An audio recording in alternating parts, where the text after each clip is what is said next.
આજના સમયે રસાયણયુક્ત ખાતરના વધારે પડતા ઉપયોગના કારણે કેન્સર સહિતના રોગોમાં વધારો થાય છે. રાસાયણિક ખાતરથી ઉત્પાદન થતું અનાજ આરોગ્ય માટે હાનિકારક પુરવાર થઈ રહ્યું છે. ત્યારે હવે પ્રાકૃતિક ખેતી જરૂરી બની છે. ત્યારે પોરબંદર જિલ્લાના અનેક ખેડૂતો પ્રાકૃતિક ખેતી તરફ વળ્યા છે. ગોસા ટુકડા ગામના ખેડૂતે પ્રાકૃતિક ખેતી કરી અને પોતાની આવક બમણી કરી છે. ગામ ભીમાભાઈ અર્જનભાઈ વડોદરા, ગામ ટુકડા, તાલુકો જિલ્લો પોરબંદર. પ્રાકૃતિક રીતે મેં બાજરો કરેલો છે. બાજરામાં ઘણા વર્ષથી બાજરો કરો, પણ જે આ વખતે રિઝલ્ટ આવ્યું ને એવું કોઈ વર્ષ નથી આવ્યું.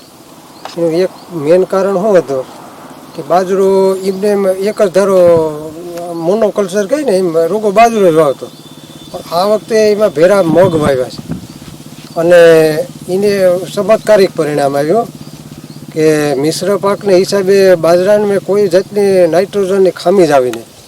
નકર બાજરો જુવારીને પહેલાં નાઇટ્રોજનની ખામી આવે. આ એક 40 દીનો બાજરો છે અમારે, એમાં એક પાણી વાર્યું અટાણે.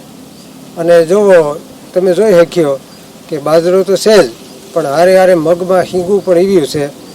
અને જે કોઈ પણ ખેડૂતો ધાન્ય પાક પ્રાકૃતિક રીતે ઉછેરતા હોય તો એને ખાસ સલાહ છે કે મિશ્ર પાક સિવાય ધાન્ય પાક ઉછેરવો જ નહીં.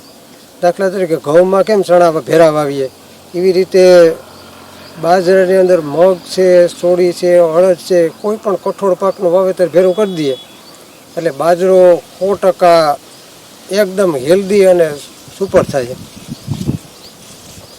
અને રાજ્યપાલ આચાર્ય દેવવ્રતના પ્રયાસોના કારણે પ્રાકૃતિક કૃષિના અભિયાનમાં રાજ્યમાં 9.75 લાખ લોકો જોડાયા છે. અને મુખ્યમંત્રીના ભૂપેન્દ્રભાઈ પટેલના નેતૃત્વમાં રાજ્યના ખેડૂતો પ્રાકૃતિક ખેતીની દિશામાં વળે તે માટે સરકાર દ્વારા અનેક પ્રયાસો કરવામાં આવી રહ્યા છે. ત્યારે પોરબંદર જિલ્લાના ગોસા ટુકડા ગામના વતની ભીમાભાઈ વડોદરાએ સુભાષ પાલેકરની શિબિરમાંથી પ્રેરણા લઈને પ્રાકૃતિક ખેતી થકી સારવાર આવક મેળવી રહ્યા છે.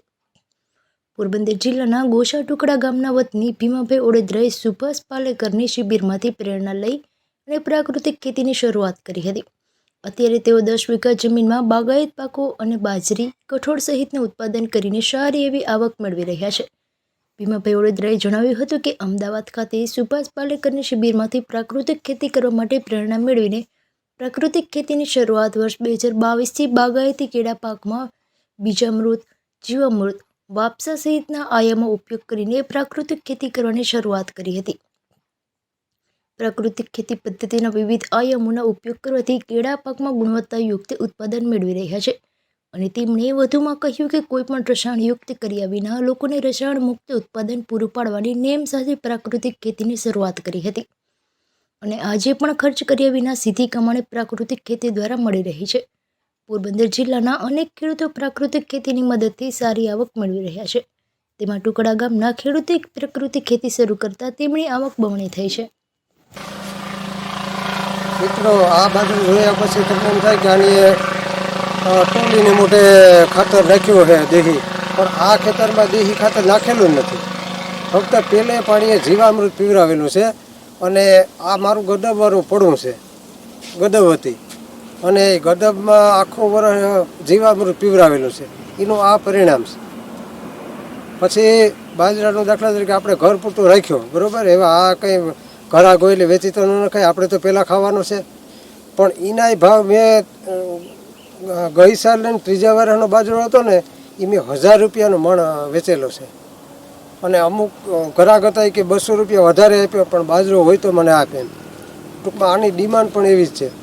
અને જે લોકો આ બાજરો ખાય છે ને ખબર પડે કે આમાં કંઈક સુગંધ આવે, અને આપણે સવારે ઘડ્યો હોય ને બાજરો તો બપોરે ખાલી ઊનો કરી નાખો ને તમને એમ થાય કે આગળ તાજો ઘડેલો છે.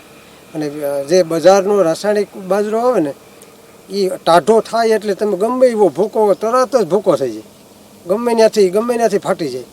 પણ આ રોટલો એવી રીતના એકદમ ચિકાસ ને બધું એમ ગુણકારી છે એકદમ.